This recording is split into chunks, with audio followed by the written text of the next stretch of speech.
Dance చేయడం అది చూసాను. అలా కాదు, నేను పాడతాను. దివ్య ఎక్కడున్నావా? దివ్య డాన్స్ చేస్తాను. అంటే మనం మ్యూజిక్ పెడితే డాన్స్ చేస్తారు. ఏం కాదు, కంఫర్టబుల్. ఎందుకంటే నేను మ్యూజిక్ లేదు కాబట్టి నా పాట నేను కొంచెం స్పీడ్ పాడచ్చు, మెల్లి పాడచ్చు. మెల్లిగా ఎలా పాడినా అమ్మాయి అలాగే ఏదో కొద్దిగా మేనేజ్ చేసి మేము ఏదో కొంత చేసాము. చిన్న ప్రయోగం మేము అందరూ హర్షిస్తారనుకుంటున్నాం. 2 పాటలు. మొదటిది స్వర్ణకమల పాట, శివపూజకు శివరించిన సిరిసిరి మువ్వ. రెండోది జగడపు చన్నపుల జాజర. రైట్, పాటలోకి వెళ్ళే ముందు స్వర్ణకమలంలో ఆ చరణం ఏంటంటే, పడమట పడగలపై, అంటే పడమట వైపు పాము పడగలలాగా చీకటి వస్తూ ఉంది, పైన నక్షత్రాలు మెరుస్తున్నాయని అటు వెళ్తే నువ్వు రాత్రిని వరించవలసి ఉంటుంది. తూర్పు వేదిక మీద సూర్యుడు ఉదయిస్తాడు, అప్పుడు ఆ కాంతితో రాత్రిని అంటే భూమిని సుసంపన్నం చేయి, నీ నిధి ఓంకారం చెయ్యి, చైతన్యానికి శ్రీకారం చుట్టాము. నోడ్చరణం అలా 2వ చరణం చేసుకొని అదే మీకు జగడవి తొమ్మిది జాతర మీరు అందరూ వినుంటారు. నాకు తోచిన అర్థాన్ని చెప్పి పాట అదంతా 1 నిమిషం పాట. మ్యూజిక్ అవి ఉంటే 3 నిమిషాలు పాట. అది అందులో పరుగాపక పయనించే తలపులున్నావా అని ఒకటి ఉంటుంది. ఆ పాట నేను పాడలేదు. ఆ పాట అంతా పాడితే ఆ పిల్లలు డాన్స్ చేయలేదు. కాబట్టి మాకున్న దీంట్లో రిస్ట్రిక్షన్స్లో ఆ అమ్మాయి ఇటు అటు కొద్దిగా ఎత్తేసినా దయచేసి సహృదయంతో సేకరించి నా పాటని, అమ్మాయి డాన్స్ని మీరు అందరూ ఆదరిస్తారని కోరుకుంటూ గురుగారు. అంటే అందులో భానుప్రియ 2 రకాల పార్శ్యాలతో ఉంటుంది. తను కాసేపు అక్కడ డాన్స్ చేద్దామా, ఇక్కడ చేద్దామా, ఇలా ఉందామా, అలా ఉందామా, ఆ పాట కదా మీరు చేస్తుంది. అది కాదు, అదే కదా. సో ఆయన అంటుంది ఏంటంటే 2వ పార్శ్యం పాడట్లేదు, మొదటి పార్శ్యమే పాడుతున్నారు. అంటే డాన్సర్గా ఉండేటువంటి పార్శ్యమే పాడుతున్నారు. అంతే కదా గురుగారు? ఎస్, రెడీ దివ్య? జనరల్లీ నేను చరణం నుంచి ప్రారంభిస్తాను, మీకు తెలుసు. సో పాట ముందే చెప్పాను కాబట్టి మీరు అందరూ కూడా ఆనందించండి. మీకు తెలిసిన పాట పెద్ద ఈ పాట కాదు. ఆ మ్యూజిక్ మ్యూజిక్ ట్రై చేశాను. మనం ఏమైనా ఆనందరావు గారిని అడిగాను, అవ్వలేదు. ఆయన పక్కన బిజీ వల్ల వేటి వల్ల అవ్వలేదు, లేకపోతే వేణప్పుడు పెట్టుండే వాళ్ళు. ఇది క్లిక్ అయితే మీరు అందరూ కూడా పాడచ్చు, ఆడచ్చు. రైట్,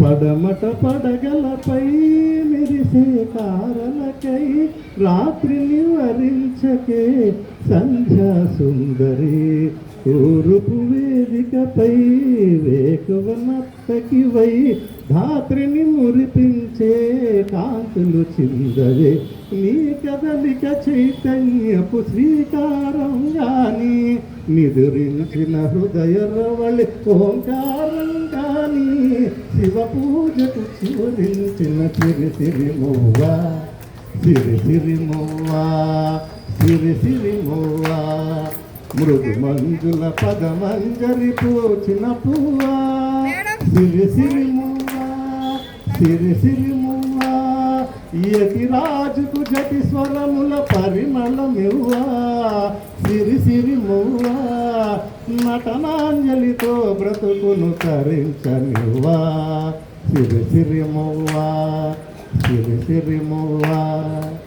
లలిత చరణ జన్ అక్కడి నుంచి పాట కిట్టేస్తుంది. లలిత చరణ జనితం నీ సహజ విలాసం, జలిత కరణ గణితం సౌందర్య వికాసం, నీ అభినయ ఉషోదయం తిలకించిన రవినయనం గగన సరసి హృదయంలో వికసిత శతదళ శోభల సువర్ణ కమలం.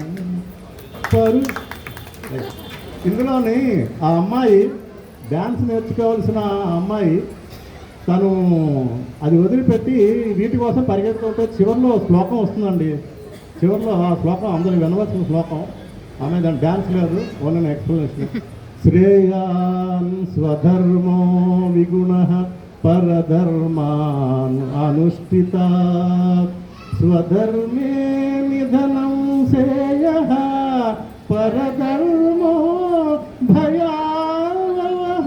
అంటే మనకి ఏదైతే ధర్మం అంటే ఇప్పుడు నేను ఏదో ఉద్యోగంలో ఉంటే ఉద్యోగం చేయాలి కానీ పక్కవాడు రియల్ ఎస్టేట్ చేస్తున్నాను డబ్బంతా దాంట్లో తీసుకెళ్ళి పెడితే ఆ కష్టాలన్నీ పడి ఉన్న డబ్బు పోతుంది. అది ఆ శ్లోకం అర్థం.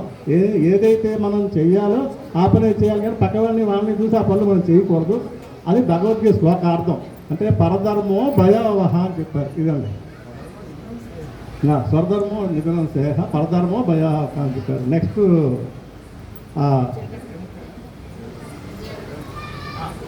ఇది అన్నమాచార్యుల వారు అమ్మవారిని స్వామివారిని ఉద్దేశించిన పాట అండి. మొట్టమొదట ఏ ముఖం పాడతాను. ఏ ముఖం అంటే ఓయమ్మ అని అర్థం.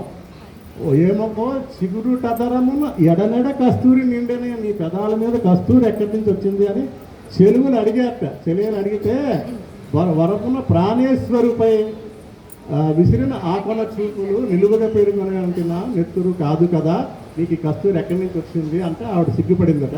అది అన్నమయ్య ఊహించి రాసిన పాట. దాని కంటిన్యూషన్ జగడపు చనువుల జాజర. అంటే వాళ్ళిద్దరూ చనువుగా జగడం చేస్తుంటారు. జాజర అంటే కోలాటం అని అర్థం అండి. ఒక కోలాటం మీరు వేస్తూ ఉంటారు, అందుకదే అప్రోప్రియేట్ కోలాటం. అంటే కోలాహలంగా భార్యాభర్తల మధ్య లేదా పరమాత్ముడు ప్రకృతి మధ్య జరిగిన ఒక ఇది. వాటి మీద ఎలా పుప్పొడి జల్లేరు ఏమిటి అన్నది అన్నమయ్య చెప్పాడు అక్కడ. అందరూ జగడపు చనువుల జాతర అర్థమవుతుంది. సగినపు మంచపు జాతర అంటే సగినం అంటే పూర్వకాలం ఈ మంచాలకి కింద బొమ్మలు ఉండేవి, వాటిని సగినాలు అంటారు. మా ప్రతి కోడికి కింద బొమ్మ ఉంటుంది, ఆ బొమ్మతో చేసేవారు. అందుకే బొమ్మ చెప్పిన కదా అవి సినిమాలు వచ్చాయి. దాన్ని సగినం అంటారు. ఆ సగినపు మంచపు జాతర అని చెప్తున్నాడు. అంటే వాళ్ళు పూబంతులు ఆడుకోవడం కానీ అవన్నీ చెప్పడమే ఈ జగడపు చనువుల జాతర. సో మొట్టమొదటి ఈ పాట కంటిన్యూ చేస్తూ అది పాడతాం. రైట్. ఏమో చిగురు కదరమున ఎడనెడ కస్తూరి నిండెను బాణిని విభునకు రాసిన పత్రిక కాదు కదా. ఏమో చిగురు కదరమున ఎడనెడ కస్తూరి నిండెనో కలికి చికోరాక్షికి కడకన్నుల కెంపై పూచే చెలువండు పుడవేమో చింతింపరే చెలులు వనభున ప్రాణేశ్వరుపై నాటిన ఆకొన చూపులు వనభున ప్రాణేశ్వరుపై నాటిన కొన చూపులు నిలువుగా పెరుగగా నంటిన నెత్తురు కాదు కదా. ఏమో చిగురు కదరమున ఎడనెడ కస్తూరి నిండెనో.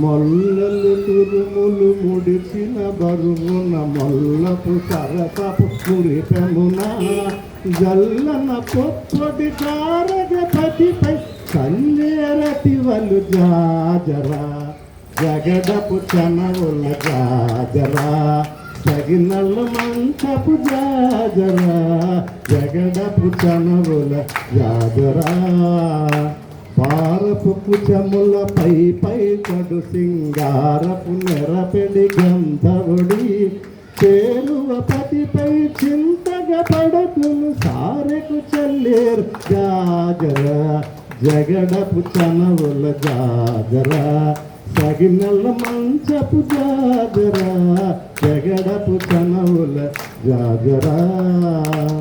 ఇదండి నేను చేసిన అతి చిన్న ప్రయోగం. ఆ పాప వచ్చి 2 సార్లే మా దగ్గరికి అవ్వలేదు. ఆ పాప 8వ క్లాస్ అవుతుంది. ఏదో ఆ పాప రేపు ప్రోగ్రామ్ కూడా ఇక్కడ ఇచ్చింది. మాకు తోచిన విధంగా ఏదో ఒక చిన్న ప్రోగ్రాం మళ్ళీ అక్కడ క్యాసెట్ పెట్టి ఇక్కడ డ్యాన్స్ ఎందుకులే అని ఈసారి నేను పాడుతున్నామ్మా నువ్వు డ్యాన్స్ అని చాలా బాగా చేసింది పాప.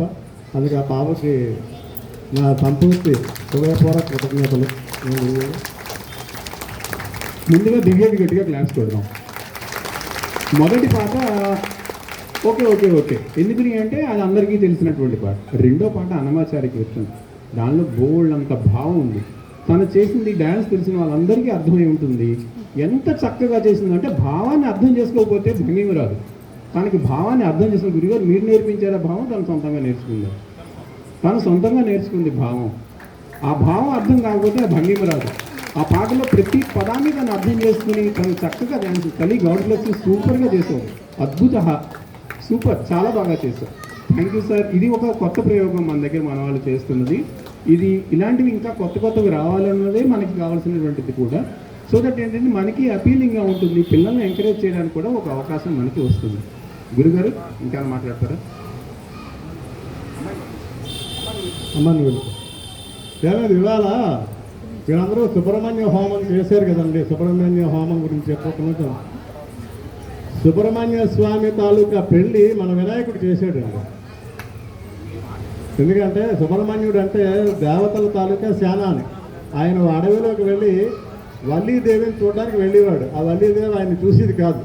లాస్ట్కి వచ్చి వాళ్ళ అన్నయ్య రిక్వెస్ట్ చేశాడు, అన్నయ్య నన్ను ఎలాగైనా రక్షించని, ఆ పెళ్లి చేయాలంటే అప్పుడు నువ్వు వెళ్ళు ముసలి బ్రాహ్మణ రూపంలో నిలబడి అక్కడైతే సుబ్రహ్మణ్యుడు ముసలి బ్రాహ్మణ రూపంలో నిలబడితే మన వినాయకుడు ఒక పెద్ద ఏనుగులాగా ఆవేశంగా పరిగెత్తుకు వచ్చితే అందరూ పారిపోతే ఈ అమ్మాయి పరిగెడుతూ అటు ఇటు వెళ్ళలేక మన సుబ్రహ్మణ్య స్వామిని, ఆ రూపంలో ఉన్న సుబ్రహ్మణ్య స్వామిని గౌలించి కూర్చుంది.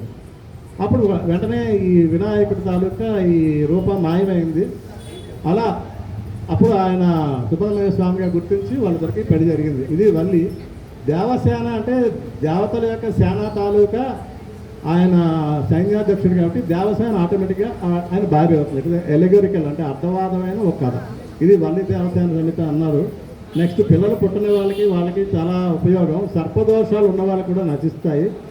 ముఖ్యంగా పురుషుల్లో ఏదైతే వ్యంధత్వం అంటామో, ఫెర్టిలిటీ తక్కువ ఉంటుందో అది వాళ్ళకి చాలా ఉపయోగమైన ఇది. బాడీలో ఏదైతే రక్తం ఉంటుందో అది సుబ్రహ్మణ్యునిగా సూచిస్తారు. అలాగే కుజదోషాలు పోతాయి ఆయన చెప్పినట్టు. ఇలా ఈ సుబ్రహ్మణ్య స్వామి ఆరాధన వల్ల మీ ఆరోగ్యాలు బాగుపడి, రక్తం బాగుపడి మీరందరూ చాలా హుషారుగా కూడా అవుతారు. ఎందుకంటే ఆయన దేవతల సైన్యాధ్యక్షుడు కాబట్టి. ఇదే నేను చూకీగా చెబుదాం అనుకున్నాను, అక్కడికైనా ఇక్కడ చెప్పడం బెటర్ ఏమో అని. నేను మళ్ళీ పిలుస్తాను, ఎందుకంటే అప్పుడు చెప్పినప్పుడు చెప్పేస్తాను అన్నాను. నాకు ఈ అవకాశం ఇచ్చిన రవికుమార్ గారికి థ్యాంక్ యూ వెరీ మచ్. గురుగారు ఒక చక్కటి ప్రయోగం చేశారు, చాలా బాగుంది. నిజంగా చెప్పాలంటే ఇలాంటి ప్రయోగాలు మరిన్ని మనం చేయాలని కోరుకుంటున్నాం. శాంతి గారు దీని తర్వాత